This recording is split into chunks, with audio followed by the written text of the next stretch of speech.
20 पुष्यभूति वंश या वर्धन वंश। गुप्त वंश के पतन के बाद जिन नए राजवंशों का उद्भव हुआ उनमें मैत्रक, मौखरी, पुष्यभूति, परवर्ती गुप्त और गौड़ प्रमुख हैं। इन राजवंशों में पुष्यभूति वंश के शासकों ने सबसे विशाल साम्राज्य स्थापित किया। पृष्ठ 24। पुष्यभूति वंश के संस्थापक पुष्यभूति था। इनकी राजधानी थानेश्वर हरियाणा प्रांत के करनाल जिले में स्थित वर्तमान थानेसर नामक स्थान थी। प्रभाकर वर्धन इस वंश की स्वतंत्रता का जन्मदाता था तथा प्रथम प्रभावशाली शासक था जिसने परम भट्टारक और महाराजाधिराज जैसी सम्मानजनक उपाधियां धारण की। प्रभाकर वर्धन की पत्नी यशोमती से 2 पुत्र राज्यवर्धन और हर्षवर्धन तथा एक कन्या राज्यश्री उत्पन्न हुई। राज्यश्री का विवाह कन्नौज के मौखरी राजा गृहवर्मा के साथ हुआ। मालवा के शासक देवगुप्त ने गृहवर्मा की हत्या कर दी और राज्यश्री को बंदी बनाकर कारागार में डाल दिया।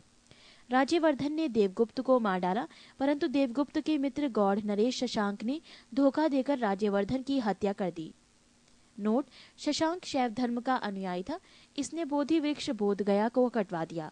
राज्यवर्धन की मृत्यु के बाद 606 ईस्वी में 16 वर्ष की अवस्था में हर्षवर्धन थानेश्वर की गद्दी पर बैठा। हर्ष को शिलादित्य के नाम से भी जाना जाता था। इसने परम भट्टारक नरेश की उपाधि धारण की थी।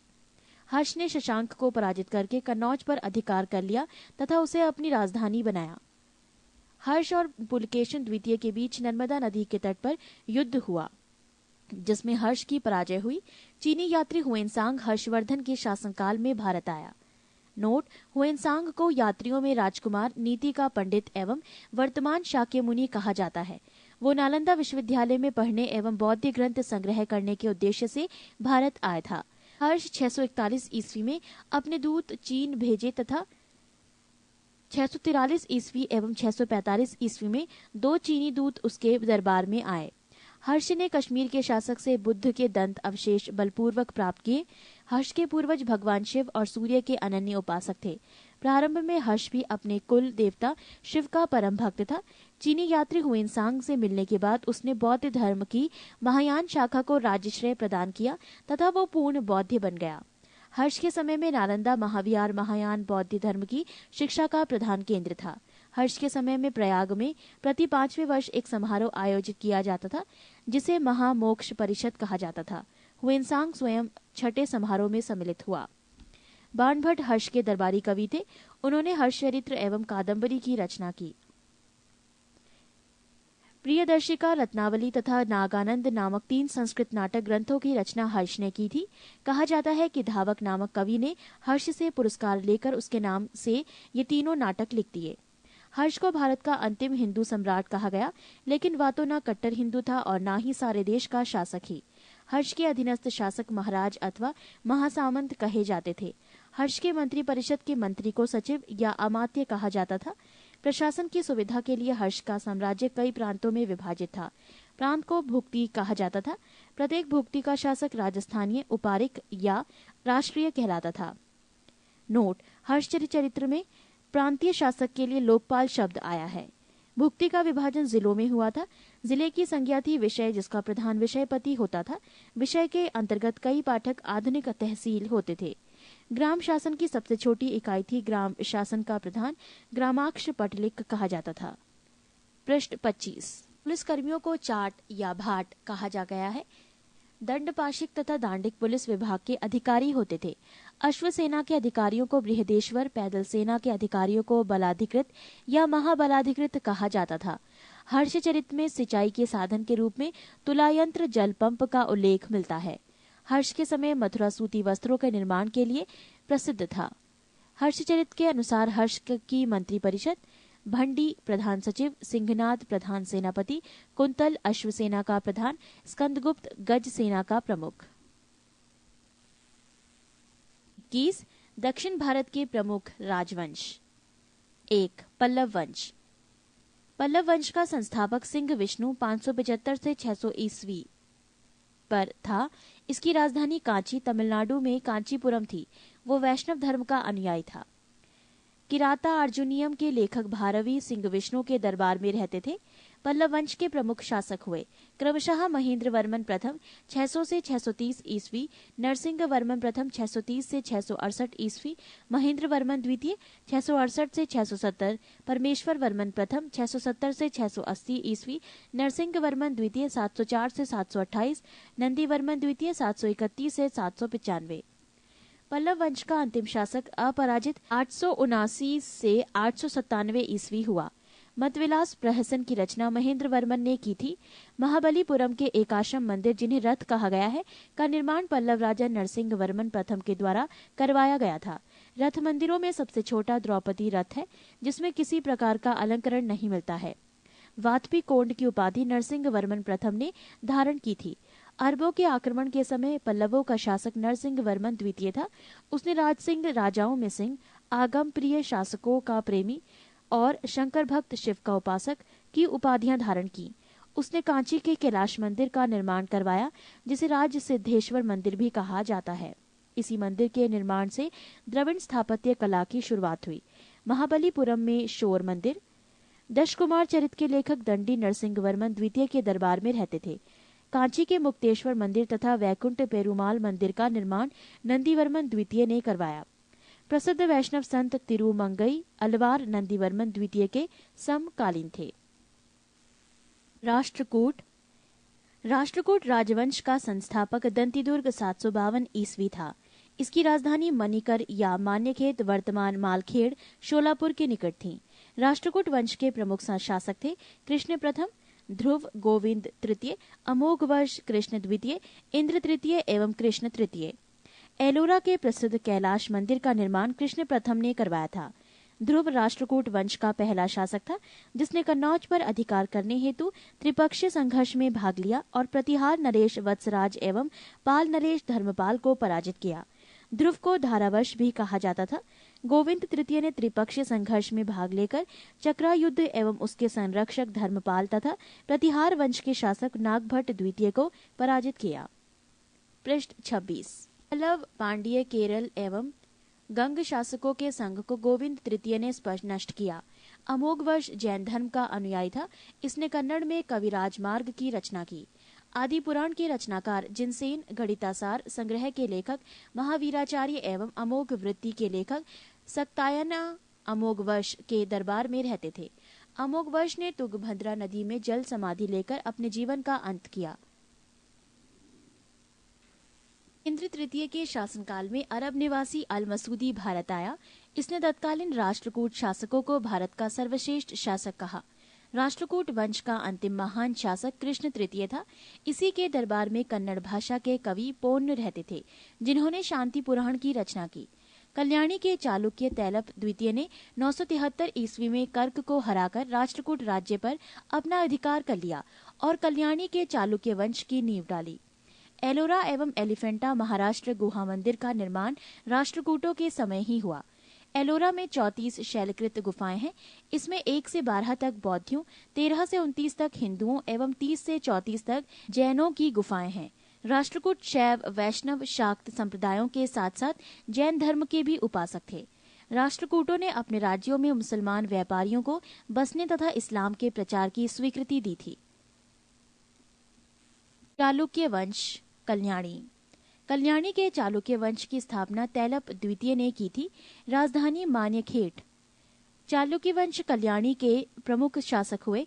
तैलप प्रथम, तैलप द्वितीय, विक्रमाद्वितीय, जयसिंह, सोमेश्वर द्वितीय, विक्रमाद्वितीय 6, सोमेश्वर तृतीय एवं तैलप तृतीय।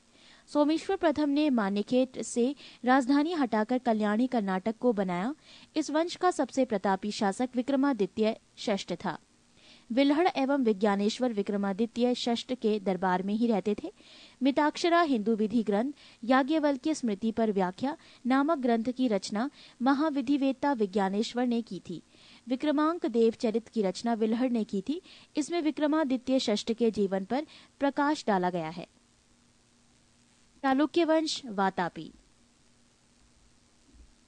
जयसिंह ने वातापी के चालुक्य वंश की स्थापना की, जिसकी राजधानी वातापी बीजापुर के निकट थी। इस वंश के प्रमुख शासक थे पुलकेशन प्रथम, कीर्तिवर्मन, पुलकेशन द्वितीय, विक्रमादित्य, विनयादित्य एवं विजयादित्य। इनमें सबसे प्रतापी राजा पुलकेशन द्वितीय था। महाकुंड स्तंभ लेख से प्रमाणित होता है कि पुलकेशन द्वितीय बहु स्वर्ण एवं अग्निष्ठोम यज्ञ संपन्न करवाया था। जिनेन्द्र का मेघुती मंदिर पुलकेशन द्वितीय ने बनवाया था। पुलकेशन द्वितीय ने हर्षवर्धन को हराकर परमेश्वर की उपाधि धारण की थी। इसने दक्षिणापथेश्वर की उपाधि भी धारण की थी। पल्लव वंशी शासक नरसिंह वर्मन प्रथम ने पुलकेशन द्वितीय को लगभग 642 ईस्वी में परास्त किया और उसकी राजधानी बादामी पर अधिकार कर लिया। संभवतः इसी युद्ध में पुलकेशन द्वितीय मारा गया। इसी विजय के बाद नरसिंह वर्मन ने वातापी कोड की उपाधि धारण की। ऐहोल अभिलेख का संबंध पुलकेशन द्वितीय से है। लेखक रवि कीर्ति। अजंता के एक गुहा चित्र में फारसी दूत मंडल को स्वागत करते हुए पुलकेशन द्वितीय को दिखाया गया है। वातापी का निर्माणकर्ता कीर्तिवर्मन को माना गया है। मालवा को जीतने के बाद विनयादित्य ने सकलोत्तर पथनाथ की उपाधि धारण की। पृष्ठ 27। विक्रमादित्य द्वितीय के शासनकाल में ही दक्कन के अरबों ने आक्रमण किया। इस आक्रमण का मुकाबला विक्रमादित्य के भतीजा पुलकेशी ने किया। इस अभियान की सफलता पर विक्रमादित्य द्वितीय ने इसे अवनी जनाश्रय की उपाधि प्रदान की। विक्रमादित्य द्वितीय की प्रथम पत्नी लोक महादेवी ने पदट काल में विरूपाक्ष महादेव मंदिर तथा उसकी दूसरी पत्नी त्रैलोक्य देवी ने त्रैलोकेश्वर मंदिर का निर्माण करवाया। इस वंश का अंतिम राजा कीर्तिवर्मन द्वितीय था। इसे इसके सामंत दंतीदुर्ग ने परास्त कर एक नए वंश राष्ट्रकूट वंश की स्थापना की। चालुक्य वंश वेंगी। बेंगी के चालुक्य वंश का संस्थापक विष्णुवर्धन था। इनकी राजधानी बेंगी आंध्र प्रदेश में थी। इस वंश के प्रमुख शासक थे जयसिंह प्रथम, इंद्रवर्धन, विष्णुवर्धन द्वितीय, जयसिंह द्वितीय एवं विष्णुवर्धन तृतीय। इस वंश के सबसे प्रतापी राजा विजयादित्य तृतीय था, जिसका सेनापति पडुरंग था। चोल। 9वीं शताब्दी में चोल वंश पल्लवों के ध्वंसावशेषों पर स्थापित हुआ। इस वंश के संस्थापक विजयालय 850 से 87 ईस्वी थे, जिसकी राजधानी तांजाय, तंजौर या तंजावुर था। विजयालय ने नरकेसरी की उपाधि धारण की और निशुंभ सूदिनी देवी का मंदिर बनवाया। चोलों का स्वतंत्र राज्य आदित्य प्रथम ने स्थापित किया। पल्लवों पर विजय पाने के उपरांत आदित्य प्रथम ने कोदंडराम की उपाधि धारण की। चोल वंश के प्रमुख राजा थे परांतक एक, राजराज एक, राजेंद्र प्रथम, राजेंद्र द्वितीय एवं कुलोतुंग। तक्कोलम के युद्ध में राष्ट्रकूट नरेश कृष्ण तृतीय ने परांतक प्रथम को पराजित किया। इस युद्ध में परांतक प्रथम का बड़ा लड़का राजादित्य मारा गया। राजराज प्रथम ने श्रीलंका पर आक्रमण किया। वहां के राजा महीम पांच को भगाकर श्रीलंका के दक्षिण जिला रोहण में शरण लेनी पड़ी। राजराज प्रथम श्रीलंका के विजित प्रदेशों को चोल साम्राज्य का एक नया प्रांत मुंडी चोल मंडलम बनाया और पोलन्नरुवा को उसकी राजधानी बनाया। राजराज एक शैव धर्म का अनुयायी था। इसने तंजौर में राजराजेश्वर का शिव मंदिर बनाया। चोल साम्राज्य का सर्वाधिक विस्तार राजेंद्र प्रथम के शासनकाल में हुआ है। बंगाल के पाल शासक महिपाल को पराजित करने के बाद राजेंद्र प्रथम ने गंगे चोड चोल की उपाधि धारण की और नवीन राजधानी गंगेकोड चोलपुरम के निकट चोलंगगम नामक विशाल तालाब का निर्माण करवाया। नोट: गजनी का सुल्तान महमूद राजेंद्र प्रथम का समकालीन था। चोल काल में भूमि के प्रकार: वेलन वगाई, गैर ब्राह्मण किसान स्वामी की भूमि। ब्रह्माद्य, ब्राह्मणों को उपहार में दी गई भूमि। शाला भोग, किसी विद्यालय के रखरखाव की भूमि। देवदान या तिरुनमडदुक्कनी, मंदिर को उपहार में दी गई भूमि। पली चंद्रम, जैन संस्थानों को दान दी गई भूमि। राजेंद्र द्वितीय ने प्रकेसरी की एवं वीर राजेंद्र ने राजकेसरी की उपाधि धारण की। चोल वंश का अंतिम राजा राजेंद्र तृतीय था। चोलों एवं पश्चिमी चालुक्य के बीच शांति स्थापित करने में गोवा के कदम्ब शासक जयकेस प्रथम ने मध्यस्थ की भूमिका निभाई थी। विक्रम चोल अभाव एवं अकाल से ग्रस्त गरीब जनता से राजस्व वसूल कर चिदम्बरम मंदिर का विस्तार करवा रहा था। कुलोतुंग द्वितीय ने चिदम्बरम मंदिर में स्थित गोविंदराज विष्णु की मूर्ति को समुद्र में फेंकवा दिया। कालांतर में वैष्णव आचार्य रामानुजाचार्य ने उक्त मूर्ति का पुनरुद्धार किया और उसे तिरुपति के मंदिर में प्राण प्रतिष्ठित किया। चोल प्रशासन में भाग लेने वाले उच्च पदाधिकारियों को पेरुंदरम एवं निम्न श्रेणी के पदाधिकारियों को शेरुंदरम कहा जाता था। पृष्ठ 28। संपूर्ण चोल साम्राज्य 6 प्रांतों में विभक्त था। प्रांत को मंडलम कहा जाता था। मंडलम कोट्टम में, कोट्टम नाडु में एवं नाडु कई कुर्रमों में विभक्त था। नाडु की स्थानीय सभा को नाटूर एवं नगर की स्थानीय सभा को नगरतार कहा जाता था। स्थानीय स्वशासन चोल प्रशासन की मुख्य विशेषता थी। उर सर्वसाधारण लोगों की समिति थी जिसका कार्य होता था सार्वजनिक कल्याण के लिए तालाबों और बगीचों के निर्माण हेतु गांव की भूमि का अधिग्रहण करना। सभा या महासभा ये मूलतः अग्रहारों और ब्राह्मण बस्तियों की सभा थी जिसके सदस्यों को पेरुमक्कल कहा जाता था। ये सभा वरियम नाम की समितियों के द्वारा अपने कार्य को संचालित करती थी। सभा की बैठक गांव में मंदिर के निकट वृक्ष के नीचे या तालाब के किनारे होती थी। व्यापारियों की सभा को नगरम कहते थे। चोल काल में भूमिकर उपज का 1/3 भाग हुआ करता था। गांव में कार्य समिति की सदस्यता के लिए जो वेतन भोगी कर्मचारी रखे जाते थे उन्हें मध्यस्थ कहते थे। ब्राह्मणों को दी गई करमुक्त भूमि को चतुर्वेदी मंगलम एवं दान दी गई भूमि ब्रह्मदेय कहलाती थी। चोल सेना का सबसे संगठित अंग था पदाती सेना। चोल काल में काशू सोने के सिक्के थे।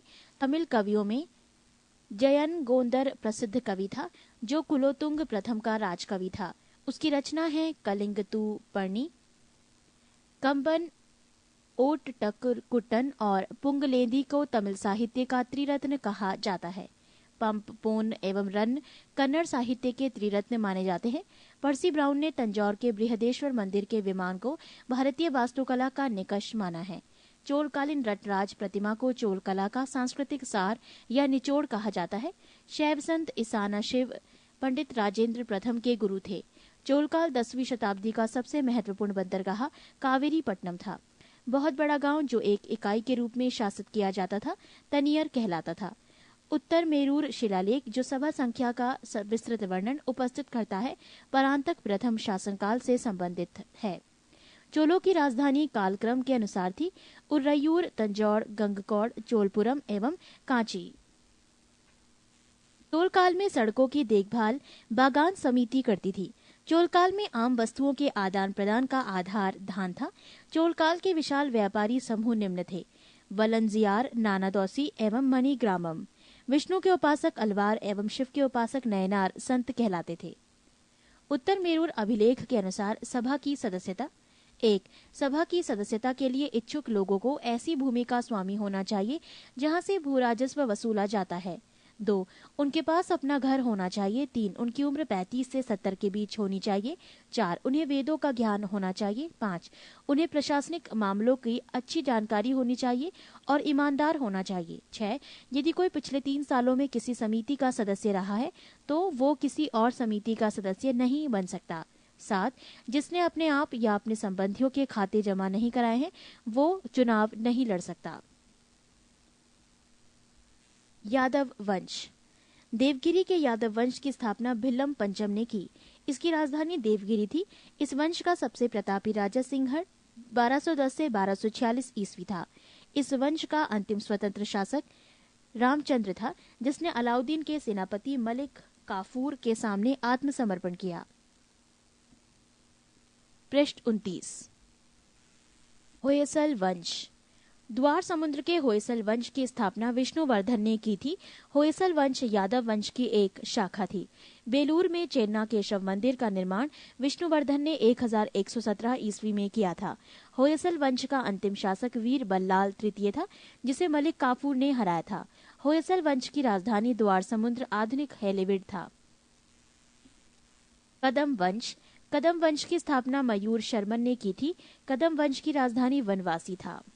गंग वंश: गंग वंश संस्थापक वज्रहस्त पंचम था। अभिलेखों के अनुसार गंग वंश के प्रथम शासक कोंकणी वर्मा था। गंगों की प्रारंभिक राजधानी कुवलाल कोल्लर थी जो बाद में तलकाड हो गई। दत्तक सूत्र पर टीका लिखने वाला गंग शासक माधव प्रथम था। काकातीय वंश: काकतीय वंश का संस्थापक बीटा प्रथम था जिसने नलगोंडा हैदराबाद में एक छोटे से राज्य का गठन किया जिसकी राजधानी अमरकोंड थी। इस वंश का सबसे शक्तिशाली शासक गणपति था। रुद्रमा देवी गणपति की बेटी थी, जिसने रुद्रदेव महाराज का नाम ग्रहण किया, जिसने 35 वर्ष तक शासन किया। गणपति ने अपनी राजधानी वारंगल में स्थानांतरित कर ली थी। इस राजवंश का अंतिम शासक प्रताप रुद्र 1295 से 1323 था। 22 सीमावर्ती राजवंशों का अभ्युदय। पाल वंश। पाल वंश का संस्थापक गोपाल 750 ईस्वी था। इस वंश की राजधानी मुंगेर थी। गोपाल बौद्ध धर्म का अनुयायी था। इसने ओदंतपुरी विश्वविद्यालय की स्थापना की थी। पाल वंश के प्रमुख शासक थे धर्मपाल, देवपाल, नारायणपाल, महिपाल, नयपाल आदि। पाल वंश का सबसे महान शासक धर्मपाल था, जिसने विक्रमशिला विश्वविद्यालय की स्थापना की थी। कन्नौज के लिए त्रिपक्षीय संघर्ष पाल वंश, गुर्जर प्रतिहार वंश एवं राष्ट्रकूट वंश के बीच हुआ। इसमें पाल वंश की ओर से सर्वप्रथम धर्मपाल शामिल हुआ था। 11वीं सदी के गुजराती कवि सोडठल ने धर्मपाल को उत्तरापथ स्वामी की उपाधि से संबोधित किया है। ओदंतपुरी बिहार के प्रसिद्ध बौद्ध मठ का निर्माण देवपाल ने करवाया था। जावा के शैलेंद्रवंशी शासक बालपुत्र देव के अनुरोध पर देवपाल ने उसे नालंदा में एक बौद्ध विहार बनवाने के लिए 5 गांव दान में दिए थे। गौड़ी रीति नामक साहित्यिक विद्या का विकास पाल शासकों के समय में हुआ। पाल शासक बौद्ध धर्म के अनुयायी थे। सेन वंश। सेन वंश की स्थापना सामंत सेन ने राढ़ में की थी। इसकी राजधानी नदिया लखनौती थी। सेन वंश के प्रमुख शासक विजय सेन, बल्लाल सेन एवं लक्ष्मण सेन थे। सेन वंश का प्रथम स्वतंत्र शासक विजय सेन था, जो शैव धर्म का अनुयायी था। पृष्ठ 30। दान सागर एवं अद्भुत सागर नामक ग्रंथ की रचना सेन शासक बल्लाल सेन ने की थी। अद्भुत सागर को लक्ष्मण सेन ने पूर्ण रूप दिया था। लक्ष्मण सेन की राज्यसभा में गीत गोविंद के लेखक जयदेव, पवनदूत के लेखक धोई एवं ब्राह्मण सर्वस्व के लेखक हलायुद्ध थे। हलायुद्ध लक्ष्मण सेन का प्रधान न्यायाधीश एवं मुख्यमंत्री था। विजय सेन ने देवपाड़ा में प्रद्युम्नेश्वर मंदिर, शिव की विशाल मंदिर की स्थापना की। सेन राजवंश प्रथम राजवंश था, जिसने अपना अभिलेख सर्वप्रथम हिंदी में उत्कीर्ण करवाया। लक्ष्मण सेन बंगाल का अंतिम हिंदू शासक था। कश्मीर के राजवंश। कश्मीर पर शासन करने वाले शासक वंश कालक्रम से इस प्रकार थे: कारकोट वंश, उत्पल वंश, लोहार वंश। 627 ईस्वी में दुर्लभ वर्धन नामक व्यक्ति ने कश्मीर में कारकट वंश, हिंदू वंश की स्थापना की थी। हुएनसांग ने उसके शासनकाल में कश्मीर की यात्रा की। कारकोट वंश का सबसे शक्तिशाली राजा ललिता द्वितीय मुक्तापीठ था। कश्मीर का मार्तंड मंदिर का निर्माण ललिता द्वितीय मुक्तापीठ के द्वारा करवाया गया था। कारकोट वंश के बाद कश्मीर पर उत्पल वंश का शासन हुआ। इस वंश का संस्थापक अवंती वर्मन था। अवंतीपुर नामक नगर की स्थापना अवंती वर्मन ने की थी। अवंती वर्मन के अभियंता सूर्य ने सिंचाई के लिए नहरों का निर्माण करवाया। 980 ईस्वी में उत्पल वंश की रानी दीदिया एक महत्वाकांक्षिणी शासिका हुई। उत्पल वंश के बाद कश्मीर पर लोहार वंश का शासन हुआ। लोहार वंश का संस्थापक संग्राम राज था। संग्राम राज के बाद अनंत राजा हुआ। इसकी पत्नी सूर्यमती ने प्रशासन को सुधारने में उसकी सहायता की। लोहार वंश का शासक हर्ष विद्वान, कवि तथा कई भाषाओं का ज्ञाता था। कल्हड़ हर्ष का आश्रित कवि था। जयसिंह लोहार वंश का अंतिम शासक था, जिसने 1128 ईस्वी से 1155 ईस्वी तक शासन किया। जयसिंह के शासन के साथ ही कल्हड़ की राज तरंगिणी का विवरण समाप्त हो जाता है। कामरूप का वर्मन वंश। 4वीं शताब्दी के मध्य कामरूप के वर्मन वंश का उदय हुआ। इस वंश की प्रतिष्ठा का संस्थापक पुष्यवर्मन था। इसकी राजधानी प्राग ज्योतिष नामक स्थान पर थी। कालांतर में कामरूप पाल साम्राज्य का एक अंग बन गया। राजपूत राजवंशों की उत्पत्ति। गुर्जर प्रतिहार वंश। मालवा का शासक नागभट्ट प्रथम गुर्जर प्रतिहार वंश का संस्थापक था। नागभट्ट द्वितीय को राष्ट्रकूट सम्राट गोविंद तृतीय ने हराया था। प्रतिहार वंश का सर्वाधिक शक्तिशाली एवं प्रतापी राजा मिहिर भोज था। मिहिर भोज ने अपनी राजधानी कन्नौज में बनाई थी। वो विष्णु भक्त था। उसने विष्णु सम्मान में आदि वाराह की उपाधि धारण की। राजशेखर प्रतिहार शासक महेंद्रपाल के दरबार में रहते थे। इस वंश का अंतिम राजा जयशपाल 1036 ईस्वी था। दिल्ली नगर की स्थापना तोमर नरेश अनंगपाल ने 11वीं सदी के मध्य में की। गेहड़वाल यानी राठौड़ राजवंश। गेहड़वाल वंश का संस्थापक चंद्रदेव था। इसकी राजधानी वाराणसी काशी में थी। पृष्ठ 31। इस वंश का सर्वाधिक शक्तिशाली राजा गोविंद चंद था। इसका मंत्री लक्ष्मीधर शास्त्रों का प्रकांड पंडित था, जिसने कृत्य कल्पतरु नामक ग्रंथ लिखा था। गोविंद चंद की एक रानी कुमार देवी ने सारनाथ में धर्मचक्र जिन विहार बनवाई। पृथ्वीराज तृतीय ने स्वयंवर से जयचंद की पुत्री संयोगिता का अपहरण कर लिया था। इस वंश का अंतिम शासक जयचंद था, जिसे गौरी ने 1194 ईस्वी के चंदावर युद्ध में मार डाला। चाईमान या चौहान वंश। चौहान वंश का संस्थापक वासुदेव था। इस वंश की प्रारंभिक राजधानी अहिच्छत्र थी। बाद में अजयराज द्वितीय ने अजमेर नगर की स्थापना की और उसे राजधानी बनाया। इस वंश का सबसे शक्तिशाली शासक अर्णोराज के पुत्र विग्रहराज चतुर्थ वीसलदेव 1153 से 1163 ईस्वी हुआ, जिसने हरि केली नामक संस्कृत नाटक की रचना की। सोमदेव विग्रहराज चतुर्थ के राजकवि थे। इन्होंने ललित विग्रहराज नामक नाटक लिखा। 2.5 दिन का झोपड़ा नामक मस्जिद शुरू में विग्रहराज चतुर्थ द्वारा निर्मित एक विद्यालय था। पृथ्वीराज तृतीय इस वंश का अंतिम शासक था। चंद्रवरदाई पृथ्वीराज तृतीय का राजकवि था, जिसकी रचना पृथ्वीराज रासो है। रणथंभौर के जैन मंदिर का शिखर पृथ्वीराज तृतीय ने बनवाया था। तराइन का प्रथम युद्ध 1191 में हुआ, जिसमें पृथ्वीराज तृतीय की विजय एवं गौरी की हार हुई। तराइन के द्वितीय युद्ध 1192 में हुआ, जिसमें गौरी की विजय एवं पृथ्वीराज तृतीय की हार हुई। परमार वंश। परमार वंश का संस्थापक उपेंद्र राज था। इसकी राजधानी धारा नगरी थी। प्राचीन राजधानी उज्जैन। परमार वंश का सर्वाधिक शक्तिशाली शासक राजा भोज था। राजा भोज ने भोपाल के दक्षिण में भोजपुर नामक झील का निर्माण करवाया। नैषधीय चरित के लेखक श्रीहर्ष एवं प्रबंध चिंतामणि के लेखक मेरुतुंग थे।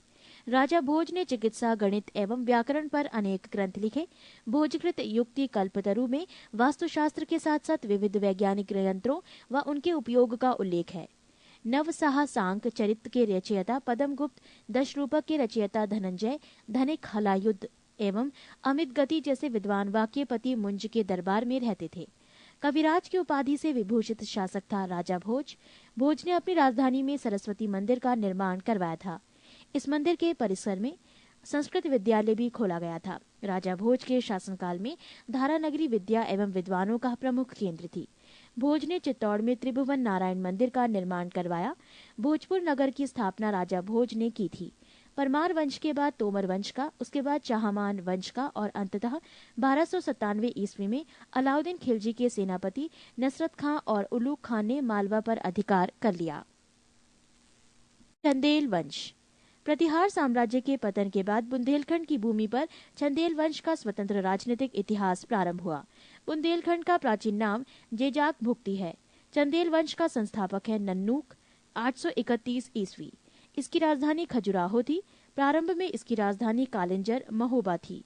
राजा धंग ने अपनी राजधानी कालिंजर से खजुराहो में स्थानांतरित की थी। चंदेल वंश का प्रथम स्वतंत्र एवं सबसे प्रतापी राजा यशोवर्मन था।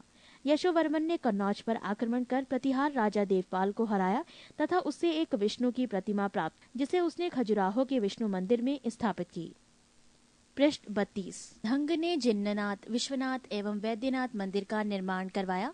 कंदरिया महादेव मंदिर का निर्माण धंगदेव द्वारा 999 ईस्वी में किया गया। धंग ने गंगा यमुना के संगम में शिव की आराधना करते हुए अपने शरीर का त्याग किया।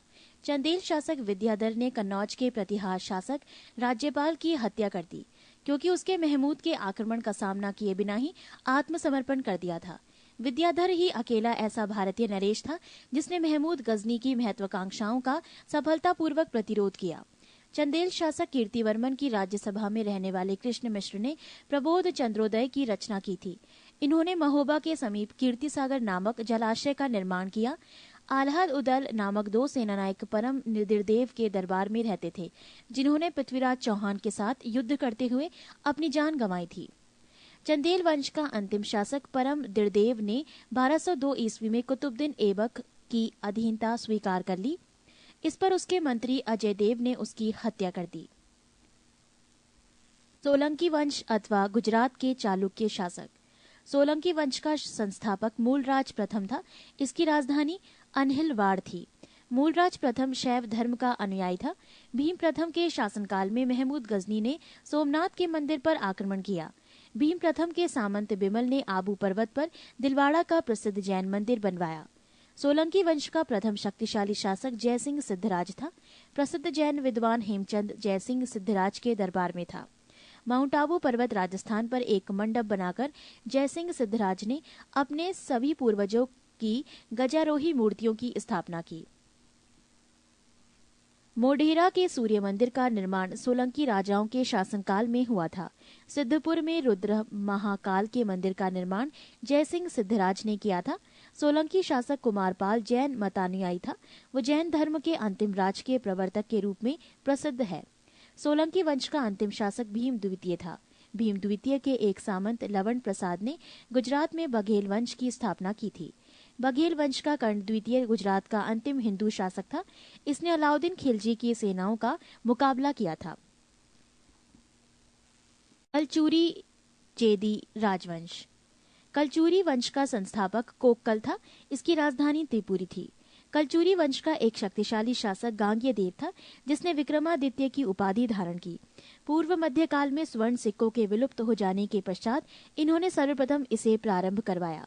कलचुरी वंश सबसे महान शासक कर्णदेव था, जिसने कलिंग पर विजय प्राप्त की और त्रिकलिंगाधिपति की उपाधि धारण की।